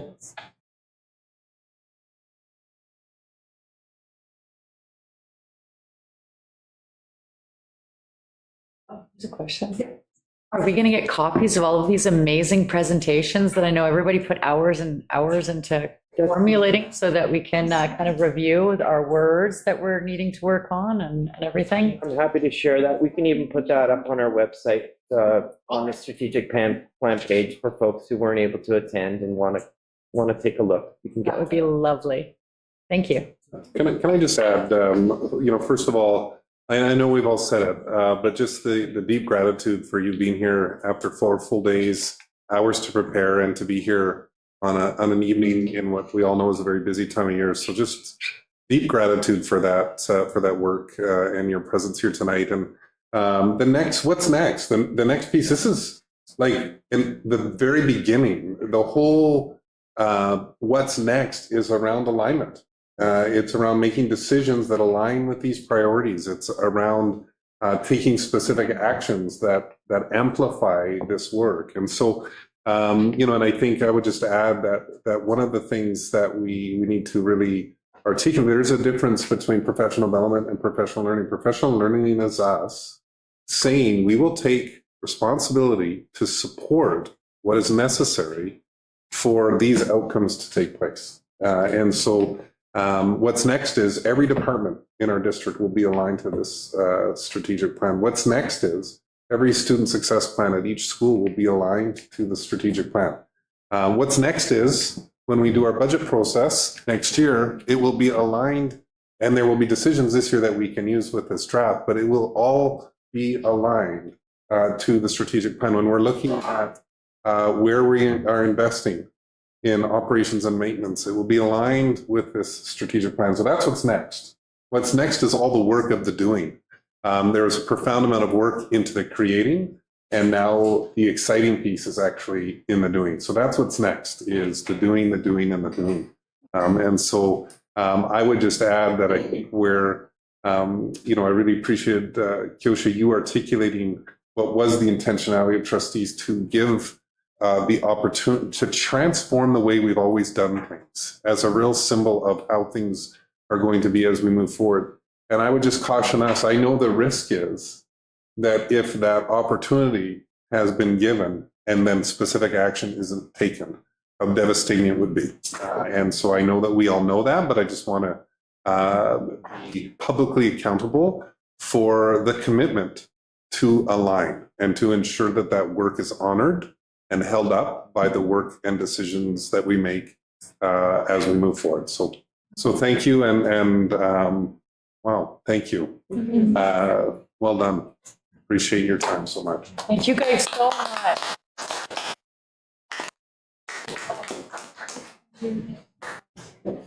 You're all, of course, welcome to stay. No one has to leave, right?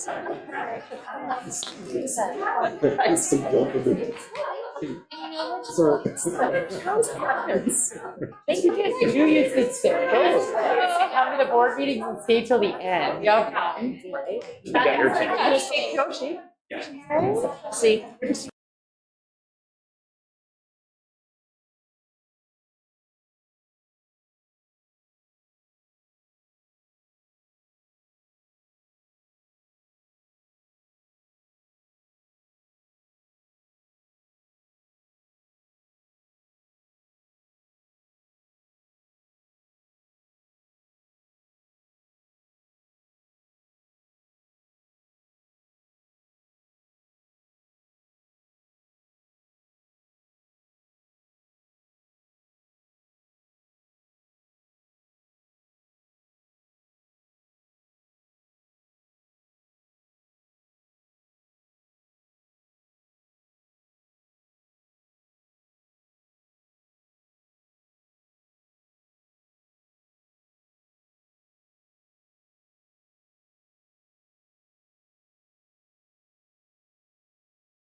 It's like you. And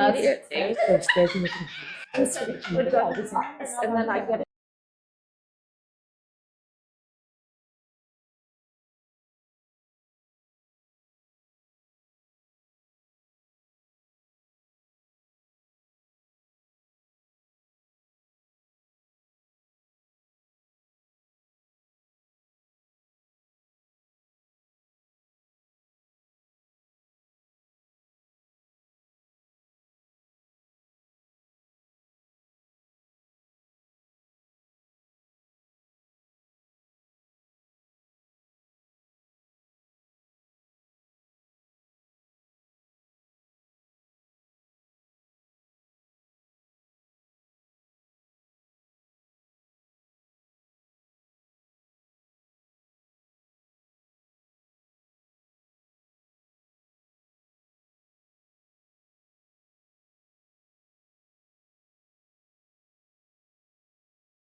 Okay, there you go.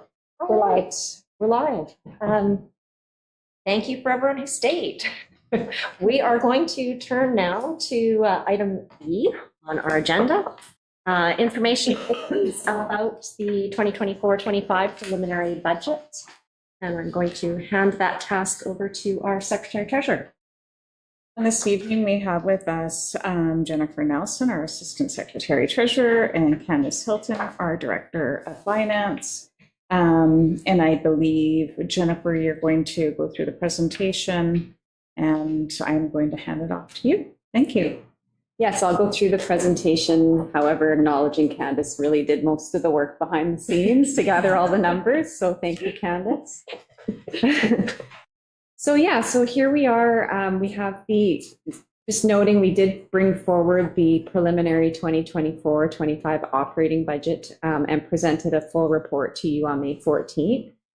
We came back on May 28th with feedback we collected through our public consultation with a further option to balance the budget. We've now incorporated an adjustment to the overall budget. And we've updated that fulsome report to include that. We removed a new full-time district principal that was proposed last time. So that adjustment's taken place, as well as now we've incorporated all of the capital and special purpose funds into this full document for you so that you can have an overview of the entire budget. In addition to that, Candace has populated the ministry template for us, which is the full actual budget with the draft bylaw. So that's attached in your package as well on pages 44 through 61 of your agenda. So we've got the full report here. I'm not going to go through it in depth as we did at the last presentation because that report is available on our website, as well as the full presentation if anybody wanted to review it. Today, I'm really going to just focus on the changes from last time, as well as speak to the capital and special purpose funds. So this first slide just represents the revenues that we provided, and the impact to the budget this year is an increase of $4.2 million in revenue. We have not made any changes to this since the last presentation that you saw, and we are still waiting from the ministry to hear on the COLA, or the cost of living adjustment. So we're hoping by the end of June we'll receive that. We won't have that in time to incorporate it into this annual budget, but we will include it in the amended budget once we have that. So overall, in the budget, in the operating revenues, we're budgeting $127 million. And this pie graph was in the last presentation and it looks the same. Just noting that we've got 96% of our revenues in operating coming from the ministry grant. So one adjustment that we did make was to remove the proposed position of district principal for safe and caring schools. So that impact on the budget was a reduction of $205,000. So we've removed that. And so that's reduced the cost pressure. And we just wanted to note there that although we've reduced the annual operating budget, that good work will still continue. The intention is to, as we get to year end, we're going to look at restricting a portion of prior year surplus to continue that work in other ways into the next year. So here you can see now with that reduction, we have an overall cost pressure of $5 million on the operating budget.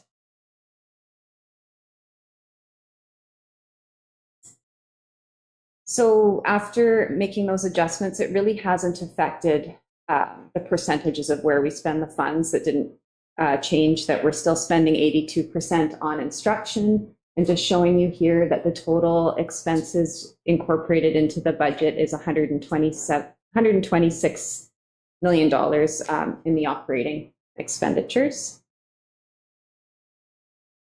And so we just populated these again. These were provided in the last presentation. Again, we're up to that work out to about 82% in salaries and benefits still. Just providing that. And there was no change really to how those funds are spent by employee group either. So here you can see we've got 60% spent on teachers, 8% on principals, vice principals, 9% of our budget on EAs, and 13% support staff, 5% on other professionals, and then 5% towards substitutes for TOC. So now with that adjustment, we are now in a operating budget deficit of about 800,000. The last time you saw the budget, it was around $1 million. So we've incorporated that change here. And then we've also updated the estimated balance for the contingency reserve. That would bring us to about $2 million at the end of next year, which is about 1.69% of our operating expenditures, our anticipated operating expenditures for 23-24, and is in line with the board's policy on their reserve. So the minimum was 1.5% is your board policy. And 3% is your max. And so this 1.69% is up from about 1.51 last time you saw this. So we also incorporate capital expenditures within this budget. So that includes expenditures related to land, buildings, computer hardware, vehicles, furniture, and equipment. And funding for those comes from the Ministry of Education and Childcare grants, local capital, operating and special purpose funds. So funding for the local capital, such as modulars, fleet, computer hardware, furniture and equipment, comes from our local capital reserve. And it's really an annual transfer from our operating fund into our local capital. So here you can see we're budgeting 1.46 million this year to transfer towards that. And we've provided a little table on this screen or on this presentation to break it down so you can see where those funds are being spent in the next year. So we have 150,000 towards fleet renewal, 70,000 towards copiers and printer fleet replacement, 25,000 towards maintenance and custodial equipment, 15,000 for trade equipment, $1 million towards technology, and 50,000 towards assistive technology, 100,000 for furniture and equipment, and then 50,000 for classroom renovations. And you'll just note there, we have nothing allocated towards modulars this year. That was in an effort to reduce the reliance on our operating surplus. We were able to adjust that for this year. But as you can see, I'm just going to flip forward here to a look at our forecasted local capital reserve. So this is a snapshot.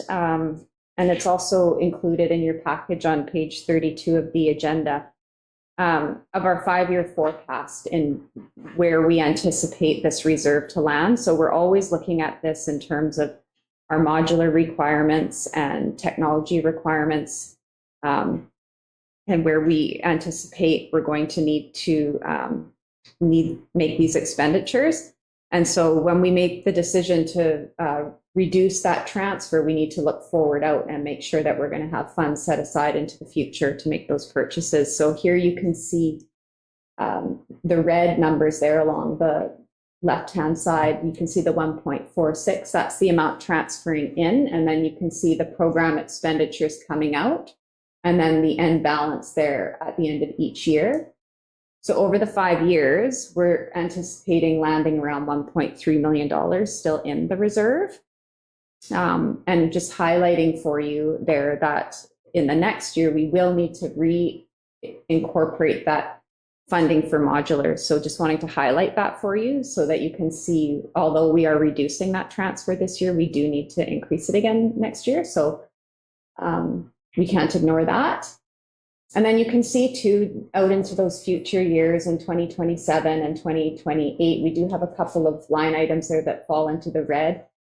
However, we're not concerned because we're looking at the reserve overall. So although we have modulars dipping down a bit, we have more within our technology and then vice versa as we work through it. But we're always revisiting this reserve as we find new information. It's not something we just look at once a year. We're really looking at it every couple of months as we find out new information around capital projects, etc. So in addition to capital being incorporated, we've also brought in the special purpose funds. So we've provided a list here for you. There's several funds that we receive. We receive these monies and they are restricted. So there are rules around how they can be spent. And so we have to keep them separate. They do roll into the final bylaw and our total budget.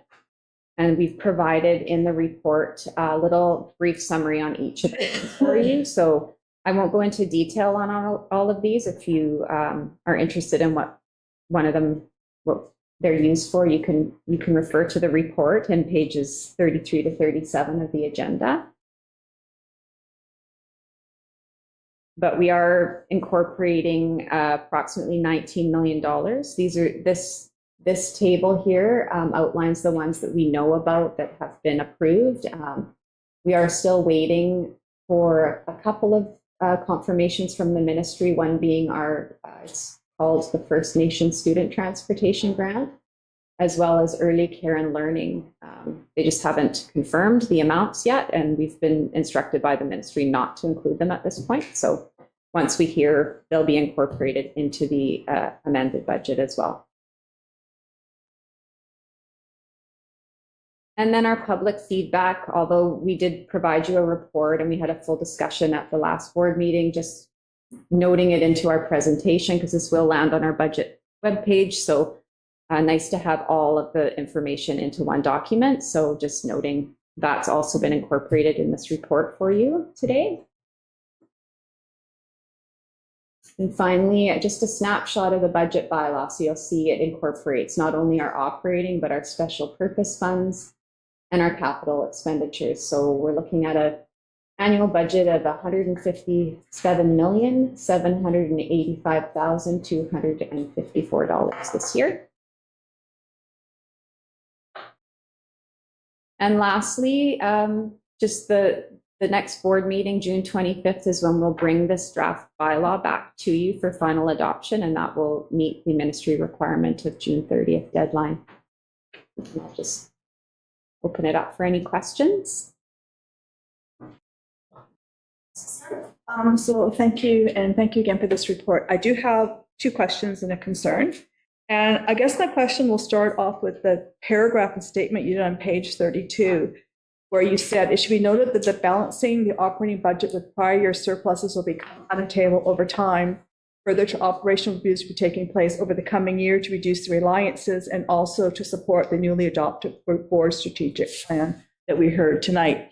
And what we presented tonight, there is quite a bit of cost associated with what we heard and where we go forward. And the concern that I have is when I hear that, it's telling me that the numbers are going to be tight for the next little while. And when you talk about operational reviews, can you give me an outline? What do you mean by what operational reviews are you looking at? Are you looking at current things where we can find efficiencies to offset some of those increasing costs? And as we go forward to supporting the strategic plan, because that's a 5-year project, we have to budget over a number of years, how we can ensure that we will have the monies in place out of operational, not out of surpluses, to move forward over the next years to make sure those programs we bring in are sustainable and they're not the one-offs that we talk about supporting. And then I have a follow-up question regarding the mental health supports within the district and how we're going to support those with the funds that we have. So I'll leave with whoever's going to. Why don't I take that question? Thank you, Trustee Keating. I think it's important to recognize that to support the strategic plan, if the only way we support the strategic plan is more funding, we're not going to be able to do it well. And so when we talk about operational review, it's really around ensuring that everything we're doing is in alignment and maximizing the intentions of the strategic plan. And I think that one of the pieces that I will be critical of in our sector is that we often bring things in with the intention of changing outcomes, but don't always have a good review mechanism. And so part of the operational review is to look at those things that have been brought in over time. How is it delivering? What are the metrics to say that it's doing what we're intending? And so, again, it comes back to, I think, how we finished that presentation, which is around alignment. So the intention of really making sure that we are in alignment and that we are making those decisions that are necessary to say this is a priority.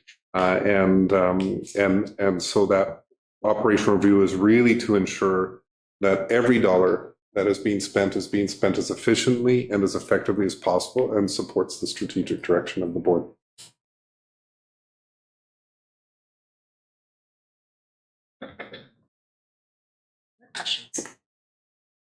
Steve. I was wondering with what you see here, if there is anything that you can, that's kind of jumped ahead or jumped out for you. It's something that we can be looking at doing advocacy work. Coming up with the BCSTA next year, is there anything where we've got a significant gap in our funding that is not something that's going to take away from any other programs, but maybe there's an area that, again, that the ministry has not been funded at all, or do you know what I'm saying? Like, is there something that we could look at advocating for that could take a chunk out of our operating and things along those lines, so that we're not going to be putting ourselves in this position moving forward? Because if we find ourselves in this position, I'm guessing other districts are as well. And we are just really fortunate that our district has been growing to this point, but I anticipate we're going to plateau at some point. So when that happens, then now all of a sudden, so how can we better prepare for that? And is there some advocacy work that we can maybe do with the ministry that you can think of from a financial side? I would add something, and then I could let maybe Candace add. We're curious. I think probably the two largest cost pressures we've found this spring have been, modulars, which we have taken out for the time being, but continue to create pressure for us to a large amount of our operating budget, and the cost of benefits, the employee benefit plan increases. Yeah, that's what I was thinking, but also inflation just in general. They really, they give you just the wage increases that are within contracts, but then we're forced to still absorb inflation for things like our technology and all those other service and supplies that really affect us. So it seems like you're constantly trying to do more with less every year. That's something that we've also heard for a second time now, because that was something that was also brought up by Russell as well. So I think that gives us some good guidance for moving forward and something to consider for some advocacy work. Michelle had. Mine is actually isn't a question. It's more of a comment, and that I'm appreciating how every time we receive the document, there's a little more information and a little more information, and I'm appreciating the descriptors of the special purpose funds in this document, because I think it's really helpful to refer to as we sometimes need to learn and relearn the acronyms, but then to learn a little bit more about what each of the special purpose funds is about, and then as they grow and shift, having that information all together in one place is really helpful. So I just want to acknowledge that. Janice, I think you had a follow-up question. I do. Second, independent question. Yes, I was waiting for us to have a turn. Turn before I ask. So I guess the question I have and the concern I have, and I guess it's one thing that I've heard from students and family over the years, is support for mental health and well-being. It's the one common theme from kindergarten through grade 12 we hear from students and family. It's the mental health and well-being of our students is very fragile. With all that's going on, you've heard some of it tonight with respect to the way it's on that one. And also many of our students are not prepared. And when I look at this budget, I don't see what I don't see, and I guess I need some reassurance, is that those supports, I know we can't fund counselors at all our schools, and I know it's difficult, but the continual support that our students and our staff need for their mental health and well-being, that they can thrive and move through and go through our system. And I'm just wondering, because I didn't see it here, I'm just wondering if there's a plan or just what supports we have, what commitment the district has to continue that work that we've done for the last 5 or 6 years. And maybe I've missed it and I apologize it, but I just wanted to ensure that the district is still committed to supporting that work that we've done and not budget-wise have to slowly ease up on it. Yeah, let me tackle that again. Thank you for the question. What a beautiful question to dovetail into the presentation regarding the direction of the new strategic plan. I think that I would like to share that really, let me share John Hattie's meta-analysis. He's an educational researcher, and he's studied all of these different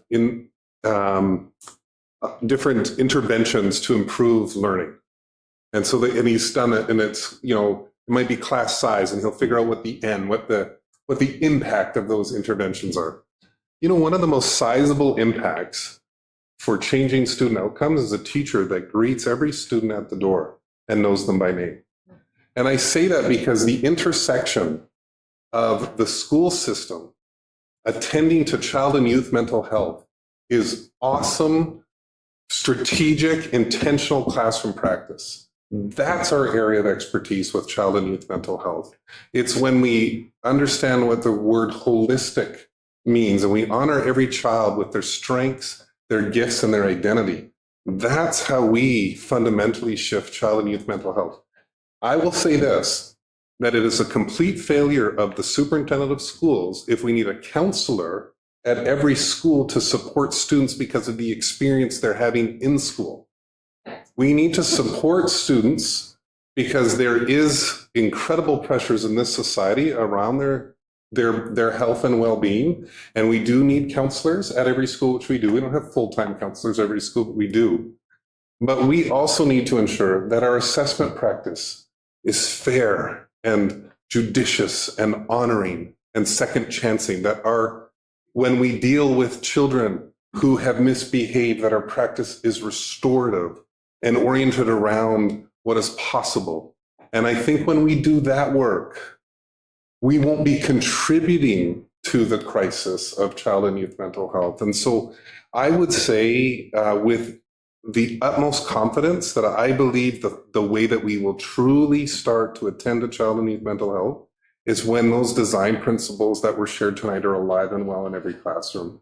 When you think about even the pedagogy of circle and the honoring and the disseminating from power and control to trusting and inspiring, I fundamentally believe that we will start to see in School District 71 a fundamental shift in child and youth mental health as a result of those classroom practices. So I would say that we're not going to lessen those supports, we're going all in. And I think what we really want to do, though, is leverage those areas that are truly the mandate of our system, which is to educate and to educate in an environment that is conducive to the most likely possibility of a child who has strong mental health and well-being as they go through our system. So thank you for the question. Can I share a story? Yes. Just because this is real life, it really happened. And 15 years ago, although the process started 20 years ago, but 15 years ago, I went back to university at VIU and I did a master's.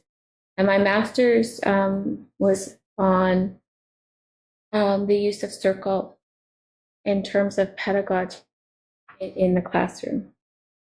And to make this a short story, because it's a very long one, but the thesis, which is on file today, which can be read clearly through quantitative and qualitative research, clearly stipulates the impacts that Circle had on students' sense of self, well-being, their sense of responsibility for their words, actions, their identity and who they are and where they're from. And most importantly, it impacted their self-efficacy. And how can, you say a circle does all that? Well, it's what happens in that circle. And what happens on the circle is something called restorative practice. And restorative practice isn't just sitting in a circle and people taking turns. Restorative practice is about all that sit learning to speak from the heart. It's about listening. It's about engaging empathetically with every human in a way that they are seen, heard, and feel safe. And in the research, in the program that went on for 8 years prior to the research, all of the parents over the years came back and had a huge circle and talked about the impacts of circle and the circle pedagogy on their student and their learning, and in future years, what was the result of this. And it's in the document, it's all listed. And then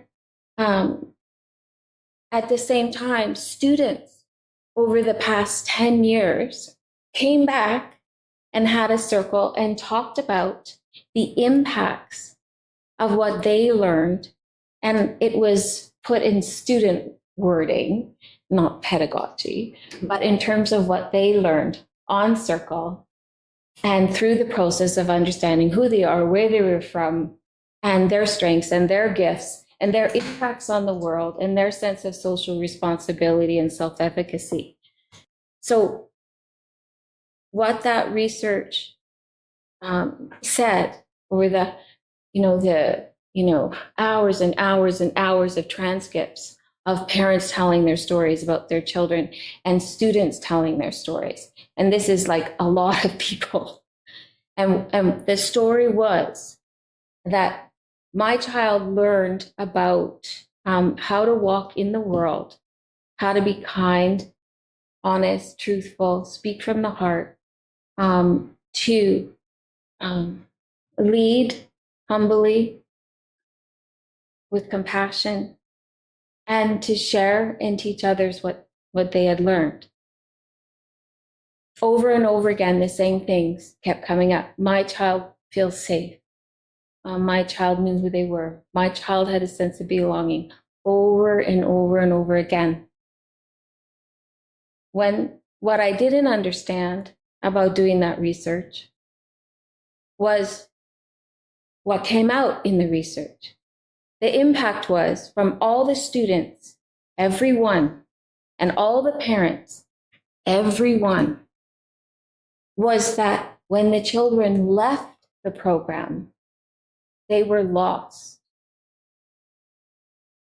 It impacted, for 4 students that I know, the entire rest of their learning in this school district. 20 of those students ended up in alternate programs like NILATSE, and they were pushed and shoved from school to school and program to program and pushed out the doors because they never ever again found a sense of safety, a sense of being seen and heard. So the transitions for going from a restorative practice to regular conventional classrooms where students didn't have an opportunity to be in relationship with each other and to have voice, choice in their learning, the impacts were profound. And the reason I'm sharing that story is I'm hoping to address, and for Janice, the mental health part in terms of our kids. I truly believe that that can be addressed through restorative practices. And that's for not only educators to do in terms of instructional practice in classrooms, but all of us, office staff, education workers, ISWs. And I believe with all my heart and soul that this strategic plan and the direction that it's going is going to ensure that we're moving in that direction. That's what it says. I was so thrilled and happy because all of the components to do that work are right there. You just saw it. So thanks for letting me share. But I think it's really, really important to know that there are families, kids, and parents in community who have experiences and have never been able to share them before. Okay. Susan and Jeremy, and I think what you're both speaking of is a certain amount of preventative steps rather than creating an environment that generates its own sense of harm and unhappiness that then leads to counseling. But also a very good question, Janice. Thank you. Do you feel it was answered at this stage? Yes, I feel the answer, but it's one of those things that I'm still going to remind us the mental health and well-being of our student staff is still really important. So it's just me being myself again. Oh, it is. Can I just add one quick thing too? One of the lessons I learned in COVID is we had wellness as an agenda item. And so literally I started to self-reflect going, wait, I'm telling everyone to go and be well. And part of the piece, I think, where we address staff mental health and well-being is when we have a compassionate system that honors and when I hear people talk about I'm going on vacation because I need to heal and I need to restore, like it's one thing to have, I'm going on vacation because I want an adventure and I want to be rejuvenated, but there is a component that if we're really interested in addressing staff well-being, we need to be well when our staff are together. And how does we create those conditions? So I do want to add that it is a critical piece, and I think your trustees articulated that even this year with the focused strategic plan prior to the collective one, which was around really working around a thriving culture, a work culture where people feel supported and well. If our wellness only comes when we're away from work, then we need to work less hours for sure, because we spend a lot of time in community at work. So I just wanted to add, and I would just say too, that there is a commitment from the district. We're one of the provincial leads in a comprehensive therapeutic counseling model as well. So we do have those additional supports. And there are students that simply require it. And I think that piece around the mental health prevention around the classroom is really around us making sure we're not contributing and that our expertise is in how students should be experiencing their educational journey. And that's where we're really focused. So. Before I get to you, I think Candace had her hand. Oh, I just wanted to add, and just to point out as well, if you're trying to tie to budget some of the mental health supports, on page 51 of the revenue section of the template, there is the ministry has provided us with the direct funding for the integrated child and youth teams, which was formerly called the Pathways to Hope. And our district was one of the first districts to sign on to that. When you look at the program and its intention, it very closely aligns with what we saw tonight, where integrated mental health and substance use services are really wrapped around children and youth and the families, which is a lot different in how they were accessing services previously.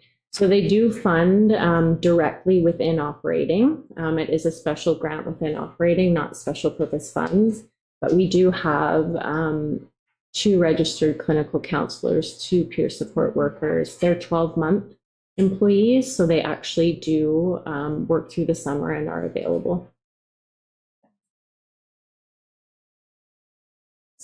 I was just going to ask, with the feedback that was collected, are we going to consider actioning any of those items or looking at them, or because it would be nice to know that when we get feedback that at least that we take a look and see where there's things that we can do within that realm of our budgets. So I was just wondering whose kind of responsibility or plate that's on, and is it Yeah. Is it in alignment? Well, yeah, exactly, right? And so it's just, I just want to make sure that the feedback that we've asked for and that we've taken, we're going to do something with this. And so that's what I'm asking, I guess, is we are going to be taking a look at some of these or no? Yeah, I think they do need to be looked at. I mean, I think that's obviously, and you're echoing, that's the intention of soliciting feedback. I think we have a draft strategic plan that allows us to look at that with that lens. What might be in alignment with that, what might be sustaining that. I do think that one of the pieces that really will be helpful is after we've gone through the review that we're proposing to do, we'll have a better sense of what's available in terms of a budget to align.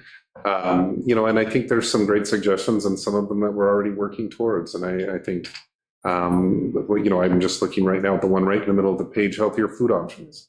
I do think that is going to happen. That's not necessarily a budget item. That will be, so there are those pieces as well that are in here that are suggestions that are actually more, not even necessarily budgetary, that are easy to incorporate. So they certainly will be reflected. Awesome, because I'd like us to be able to communicate that back to the community too, in a way so that it comes full circle, so that we are reporting back and sharing what we have done at some point when the time comes. If I may too, I think there's again always that opportunity to revisit the feedback when we're doing the amended budget, and some other opportunity to take a look. And Any other questions or comments? Well, then, thank you very much, Candace and Jennifer. Much, much appreciated. You've been here quite a number of days and times in the last month. And yeah, it's obviously a very busy time of year. So we are adding to your work. Thank you for bringing it forward and sharing this information that is really complex, but in as simply a way as possible. It's much appreciated. Thank you so much. Thank you. Important number crunchers. Right.